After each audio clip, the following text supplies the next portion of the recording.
Ini adalah video lanjutan dari video pertama, yaitu tentang cerita Wahyu, Randy, dan Mamat yang sempat tersesat di jalur pendakian Candi Cetha Gunung Lawu. Di video pertama, Wahyu sudah sangat jelas menceritakan seperti apa kisah mereka saat tersesat di Gunung Lawu. Wahyu dan Randy yang saat itu terus berlari menyelamatkan diri. Setelah mereka dikejar-kejar oleh pocong di pos 4 jalur Candi Cetha, mereka ini sempat terpisah, tidak sadar bahwa si Mamat tidak ada dalam rombongan. Sampai akhirnya mereka berdua ini kembali mencari si Mamat. Kemudian seperti apakah kelanjutannya? Silahkan aktifkan mode horor, karena saya akan mengajak kalian semua berhalusinasi merasakan misteri Gunung Lawu. Jangan lupa matikan lampu. Selamat berhalusinasi menikmati misteri Gunung Lawu.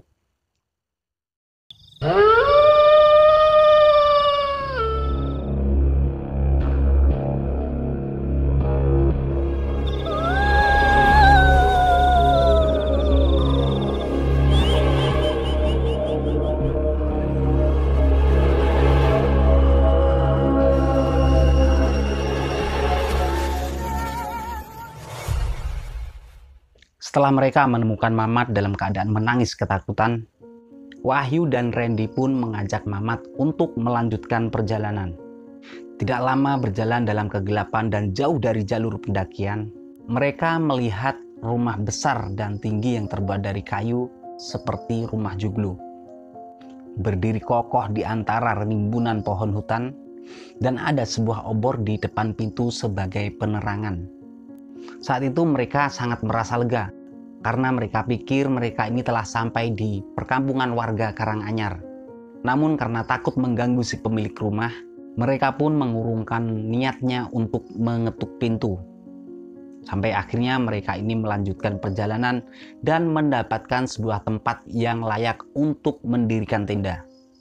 Dengan kondisi badan yang lemas karena tenaga sudah terkuras, mereka pun perlahan menurunkan keril yang dari semalam sudah membuat pundak mereka lemas.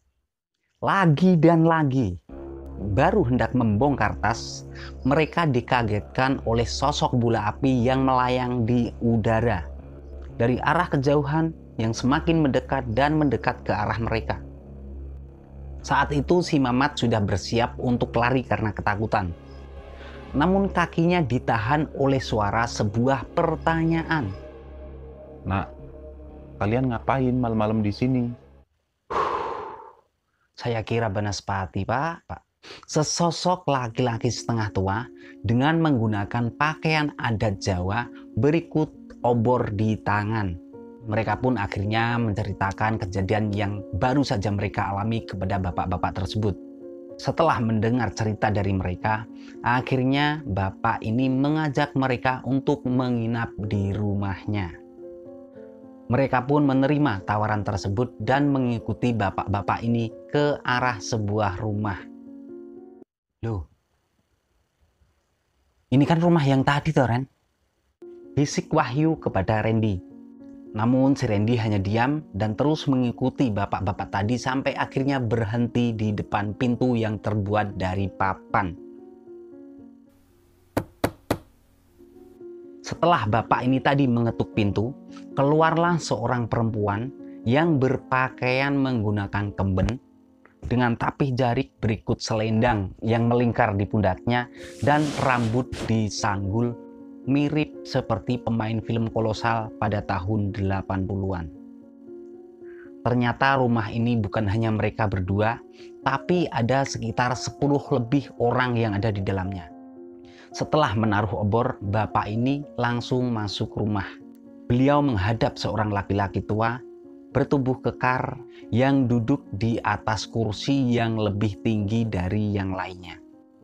Sedikit yang membuat heran Wahyu, Randy, dan Mamat adalah bapak-bapak ini tadi berjalan-jalan jongkok, kemudian melakukan sungkem layaknya sang abdi dalam sebuah kerajaan.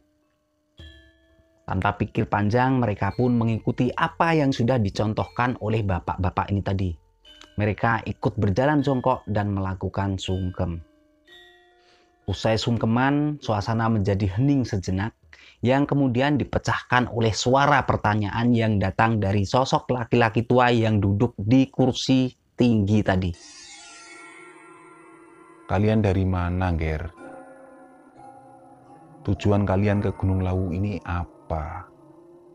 Dengan wajah yang terlihat berseri, pandangan yang adem dan tenang, ditambah sebuah ucapan yang kalem dan sopan, menandakan bahwa sosok orang tua ini adalah pemimpin yang sangat bijaksana.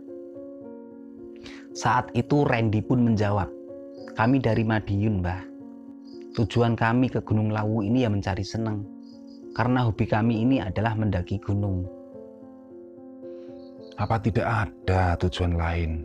Apa yang kalian cari? Kembali pertanyaan tersebut terlontar dari sosok laki-laki tua tadi kepada mereka. "Yang saya cari ya kepuasan hati, Mbah. Kami puas kalau sudah berada di puncak Gunung Lawu dan bisa menikmati keindahan Sang Pencipta." Itulah jawaban dari Randy kepada sosok orang tua tadi. Kemudian beliau pun melanjutkan pembicaraan menggunakan bahasa Jawa yang begitu halus. Akeh menungso sing teko menyang Gunung Lawu njaluk kamulyan. Akeh menungso si pengen urip mulya ning ora gelem rekoso. Kabeh wis padha keblinger lali marang pangerane. Menyang Lawu kene iso wenehi kamulyan. Urip sugih bondo tanpa rekoso. Ananging kabeh iku ana pamrihe. Sanak lan kadange kudu melu mrene. Usai menyampaikan sedikit pitutur ini tadi, kemudian beliau pun menyuruh mereka untuk memakan jamuan.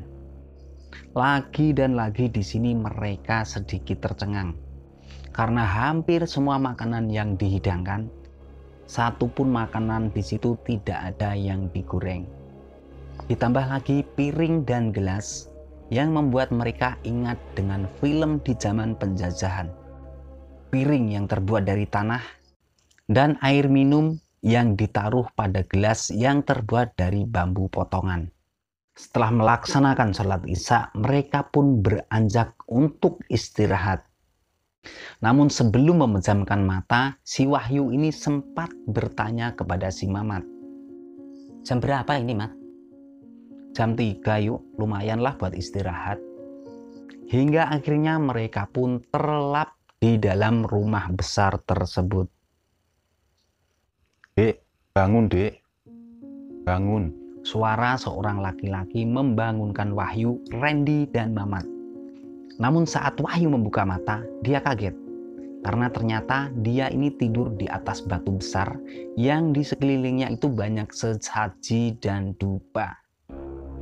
Ya, sebuah bangunan kecil yang terletak tidak jauh dari base camp Cemoro Sewu.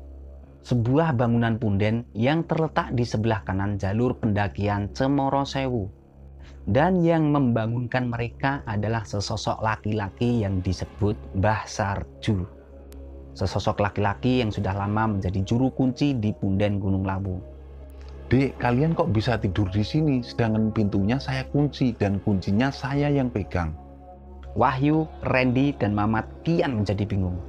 Karena sudah sangat jelas semalam mereka ini menginap di sebuah rumah besar yang berada di sekitar pos 4 jalur pendakian Gunung Lawu via Candi Cetho. Kemudian saat itu Wahyu sempat melihat jam. Dan ternyata pada saat Mbah Sarju membangunkan mereka ini jam 5 pagi. Sedangkan saat mereka menjelang tidur tadi itu jam 3 pagi. Hanya 2 jam. Kemudian setelah mereka keluar dari bangunan tersebut, mereka melihat banyak sekali tim SAR dan para relawan di Cemoro Sewu. Apa yang terjadi? Salah satu dari tim SAR tersebut mengatakan kepada Wahyu bahwa mereka ini sudah diberitakan hilang selama 2 hari. Sontak mereka pun ingat dengan kedua teman seperti yang sudah diceritakan pada video pertama tadi, yaitu 2 teman yang nekat naik ke Gunung Lawu saat tidak mau diajak untuk balik turun. Awang dan Iwan. Mereka bertiga mendapatkan kabar bahwa kedua temannya ini sudah meninggal menjadi korban kebakaran. Kemudian kenapa mereka selamat? Karena saat berada di pos 5, Wahyu sudah bermimpi seperti yang sudah dijelaskan pada video pertama. Kemudian karena Randy ini peka dan ini adalah sebuah pertanda yang buruk, maka mereka memutuskan untuk kembali turun ke Candi Cetha. Namun hanya saja 2 dari rombongan mereka ini nekat naik ke puncak Gunung Lawu karena memang mereka ini belum pernah naik ke Gunung Lawu.